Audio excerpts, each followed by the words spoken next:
Bonjour, donc je vais vous expliquer les forces qu'il y a sur les détendeurs. C'est un élève qui me demande ça, donc je vais la faire. Alors, voici notre circuit frigorifique avec nos détendeurs égalisation interne.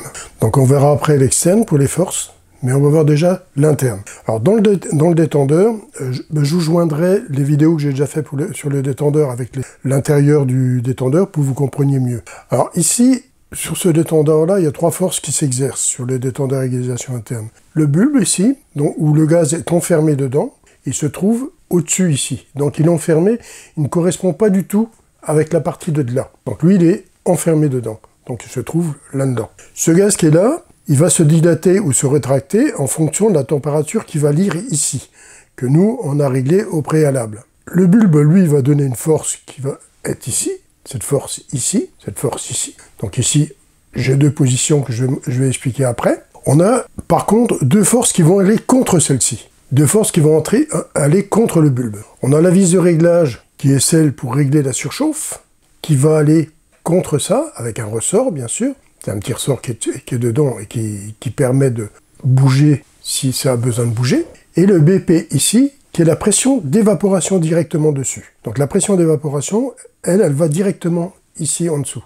Donc on est ici. Le détendeur alimente l'évaporateur ici. On vient de là et on va par là. Et ici, on a la vis de réglage qui est comme ça. Alors, bien sûr, ces deux forces-là, si elles sont supérieures à celle-ci, on se trouve dans cette position-là.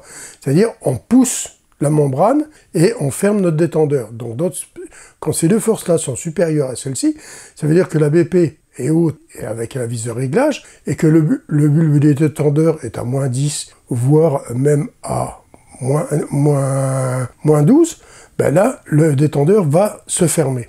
Maintenant, le bulbe ici a une force inférieure aux deux forces ici. On va être incurvé comme ça. La membrane va être incurvée comme ça, et elle va pousser pour ouvrir le détendeur. Ça voudrait dire, par exemple, que ici, je suis à moins 8, moins 7, donc j'ai une surchauffe très grande. Comme j'ai une surchauffe très grande, lui, le bulbe, il vient pousser très fort ici par rapport aux deux forces qui sont ici. Ça veut dire que le détendeur avait été fermé un peu, et en fermant, la BP est plus basse ici, la vis de réglage, elle ne change pas, mais la BP est plus basse, donc comme elle est plus basse, ça plus ça est inférieur à ça, donc le détendeur, lui, va s'ouvrir pour alimenter mon évaporateur. Là, comment marchent les forces? Sur le détendeur à égalisation interne. Détendeur à égalisation externe. Donc ici, j'ai mis un petit tube ici, un genre de capillaire au tube un quart, qui va aller de là à là, mais au-dessus, hein. Il ne se branche jamais en dessous. Pourquoi? Parce que si vous le mettez en dessous, vous risquez d'avoir de l'huile dans l'égalisation externe, et ça, c'est pas bon, ça va bloquer le détendeur. Donc c'est toujours au-dessus. Alors ici, l'égalisation externe, j'ai dessiné une petite boîte en plus ici. Pourquoi? Parce que l'égalisation externe et la vis de réglage se trouvent enfermées dans une boîte. Elle ne correspond plus avec l'évaporateur. On prend la pression ici. On ne la prend plus à l'évaporateur. Donc, je rentre ici et je vais directement à l'évaporateur. Ici, c'est une boîte fermée. Donc ici, on a la membrane qui est comme ça et comme ça. Donc ici, on a l'égalisation externe qui arrive ici, qui va pousser sur la membrane.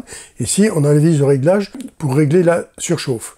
Ici, idem, surchauffe, égalisation externe. Donc ici, quand les forces, ces deux forces-là sont plus fortes que celle-ci, que celle du bulbe, donc le bulbe ici, qui a toujours son gaz enfermé dedans, elles vont pousser ici parce que le bulbe a sa surchauffe qui est bonne ou même plus faible. Donc, qu'est-ce qui va se passer?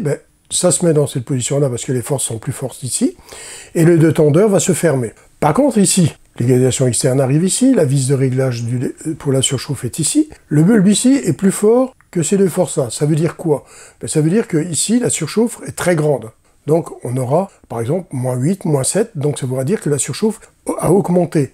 Comme elle a augmenté, la force ici est beaucoup plus forte, puisque la température est plus haute, la pression est plus haute. Donc ici, ça va pousser et ça va ouvrir le détendeur pour pouvoir nourrir l'évaporateur ici. Donc c'est pour ça que ici, on est enfermé dans cette boîte-là pour bien lire ici.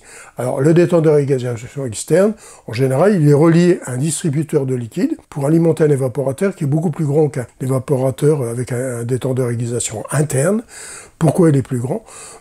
Parce qu'on a besoin de plus de puissance. Et on va nourrir à plusieurs endroits grâce au distributeur de liquide l'évaporateur pour réduire les pertes de charge. Et lui, il va nous limiter aussi les pertes de charge. Donc voilà pourquoi un détendeur à égalisation externe est fait comme ça. Là, je vous ai réexpliqué le détendeur à égalisation interne et externe avec ses forces. Et je vous joindrai les 2 vidéos qui correspondent, ou plus, à ce cours que j'avais fait dans le temps. Et là, je refais un petit rappel suite à une demande d'un élève. Voilà, je vous souhaite une bonne fin de journée.